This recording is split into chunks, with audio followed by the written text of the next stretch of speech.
Welcome to the year 3500 on the self-driving bus. There it is.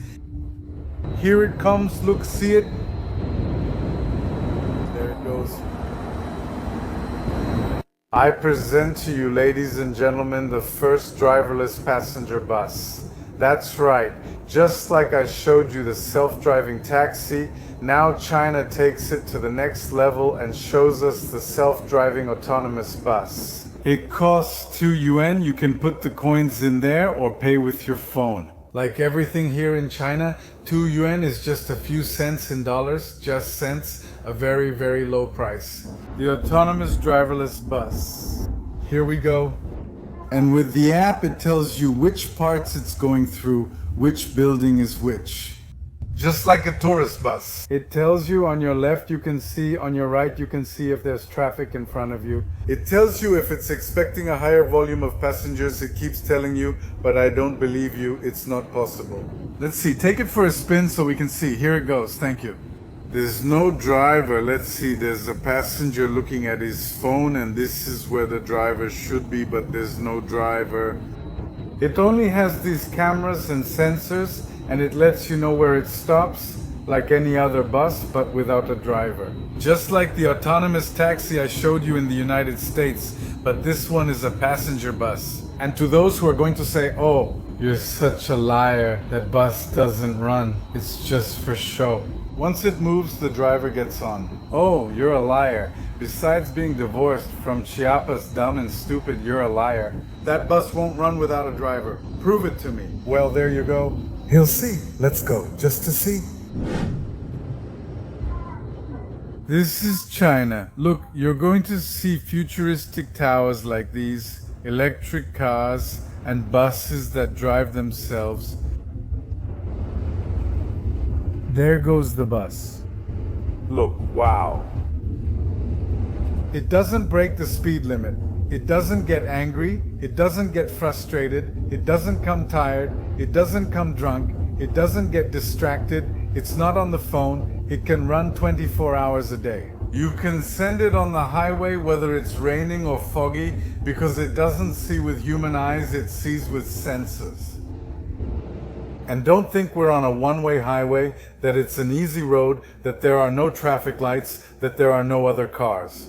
We're in a city in China. Look, this is the city of Guangzhou, which is the 5th most important city in China. Here on the passenger bus, the bus drives itself. Look, even the Chinese themselves are amazed by this thing. The people from China come here, man. Now I don't look so dumb, like the ones who come from Chiapas. China is in the year 2250. Look at those towers, the cameras, the sensor that keeps detecting the highway, it's scanning it, and there's the bus without a driver. Look, there's a guy on a motorcycle in front of us. And the system is already trying to predict which lane the guy on the motorcycle is going to take, because he's been changing lanes erratically. And here the bus doesn't get angry, it doesn't honk, it doesn't curse at him, you see? It respects the space between cars, it stops. He just handles the curves impressively, a smooth turn with caution without slamming the brakes or accelerating too quickly. Like this. Look. Wow. Look. The sensor here indicates if someone will emerge from behind the buses. And how? How does it know there are people coming out from behind these trucks? Well, with the cameras. The parked trucks also have cameras that detect pedestrians and communicate with each other. The truck next to it lets it know, gives it a heads up. A coordination that human beings have simply never been able to do and never will be able to do. This girl is gonna get on there, look. Scan. Go ahead, there are seats, get on, there are seats. Well, this is my stop, I'm getting off here. It's like the terminal, so to speak. Look, that truck parked in its spot. That person parked badly there. That's inevitable. There's always someone who doesn't know how to park where they're supposed to. So you have to pull over a little further ahead, a little past the designated stop, but that's it. Look, it's going to put the drivers out of work, right? Why? I mean, yes, there will be fewer driver jobs available, but it's going to create a lot of jobs. Even more, there are the engineers who design this software, the engineers who design the sensors and cameras, the engineers who design the payment system. All this software, the sensors, so you can pay, so you can get off, the security cameras. All those are new jobs. There's no need to be afraid of change, guys. Every new technology that has come in has caused that fear that it's going to take away jobs. Yes, there will be fewer drivers, but it creates more jobs. When the telephone was invented, those who trained carrier pigeons said, "We're going to be out of work." When the car was invented, those who trained horses said, "I'm going to be out of work," as did those who built carriages. And look, 100 years later, we don't even remember those jobs existed. Most people don't even know or think about it. Ask a kid, a 12-year-old, what a carrier pigeon is, they have no idea. Or those girls who used to connect phone lines when you picked up the phone, they don't know either. They've never even thought that such a job existed, so in the future, people won't even think that the job of a driver ever existed. And you know what else is going to end? Being charged 2,000 pesos just to get from the airport in Cancun to your hotel in the hotel zone. All those taxi driver scams, that's going to end too. Not just the recklessness, but the abusiveness too. And look, it's not about speaking badly of the drivers. No, not at all. My father was a taxi driver when I was a child. The taxi helped him support me and my siblings. He paid for my siblings' college education and sent me to Canada, all from driving a taxi. I'm not speaking badly of the drivers, but for years I saw my father come home tired, sleep deprived. He worked 2 shifts. He only had a few hours a day to sleep. He'd finish 1 shift, and in just a few hours the next one would start. I grew up watching my father work while sleep deprived, working hard. His replacement would arrive and say, "The taxi's here, time to work again." I felt a lot of guilt, a lot of pain, seeing my father like that, sleep deprived, going to work as a driver. I had to go to his bed to wake him up and say, "Dad, Dad." The taxi had already arrived and he had just fallen asleep, and he would just open his eyes tired and go to work driving a taxi. I'm not celebrating that drivers' jobs will end in the future. I'm celebrating an ending. That we have human beings, fathers who go to work driving a truck or a taxi, tired and sleep deprived. It's unsafe for everyone. There will always be routes that are better handled by a human driver, but on most routes, these will be safer. We're going to make a U-turn. There are cars coming from this side. There it goes. Look, all by itself. All by itself. Now the turn is smooth as butter. Look. How many times has it happened to you that the bus driver just isn't driving carefully and it makes you scared to be there on the bus? That he's listening to loud music, that he's distracted, that he's speeding? How many times have you heard about people getting hurt or injured on a trip in public transportation because the driver was being reckless?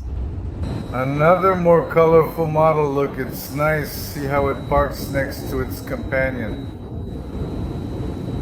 Look, all it's missing here is a sign with a funny message like the minibuses in Latin America, but look how nice it is. Look, to get on, you scan here, your ticket, press here, scan. Your face has facial recognition. Look at the facial recognition. If you bought your membership, it will let you get on just by scanning your face. The door opens by itself. You are going to press this button, and if you don't have a membership, then you pay your fare. And look, there it is. Look how funny it is. The little bus is just like that cartoon Tayo. I don't know who saw it. Tayo, the little bus. And yes, to get on, they scan your face. Here in China, there's strict control. There's facial recognition everywhere. Before you get on, they're going to scan your whole face and they'll know exactly who you are. Yes, everyone here has your name, address, phone number, and all your information. Yes, it's control, strict control, but what would you rather have? That strict control, the government knowing where you got on and where you got off? Or do you want to have that typical camera? You know how it goes, wallets and cell phones. I'll give you the answer.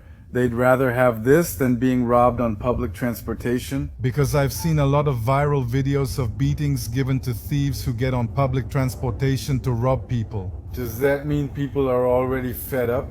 I know that all those people who have lost their lives to gunshots while being robbed on public transportation are fed up. If given a choice, would you rather the government know you took a bus or that a camera is recording you? When you're on the bus, do you prefer that or do you prefer to be safe while you're on the bus? Let's see. That's a silly question. Like Juan Gabriel said, what you see, you don't ask about. There, it's already pulling over so someone else can get on. Look, there's the bus stop, but there's no one there. Even so, it stops in case someone is going to get off. Now, if you set it from your phone, at which stop are you going to get off? And the bus doesn't see anyone at the stop. It doesn't stop anymore. To save time, it wouldn't stop. These, since they're new and they're just starting to test them, by protocol, they have to stop at every stop. But once it's properly implemented and it doesn't see the need, it won't stop. I know it's rude, but here I am. Standing in front of the bus, it stopped, but it's not running late. I checked the schedule. It's early and for educational purposes. I'm standing on the highway for pedestrian safety. It hasn't hit me yet, still processing what to do. Well, I'll move now. I delayed it at most 10 seconds for educational purposes. And you might say, oh, but to work in these careers you mentioned, do you need a degree? Do you have to be an engineer? Look, having a college degree is becoming less and less important. Going to college for 4 years, then a 2-year specialization, and then a master's degree, that's happening less and less. These careers are going to become trades as artificial intelligence is able to summarize that knowledge to help you do it. With a 2-year course, you can learn to operate all this software, to design it, to work on maintaining these systems. They won't be university degrees, they'll be trades like plumber, carpenter, or blacksmith. Yes, you have to take some kind of course, you need to have a certain type of knowledge. It won't be free, it won't be just for anyone who wants it. You have to start studying, you have to learn a new skill, learn the trade. Yes, but personally I don't think it will only be available to those who have 8 years of university.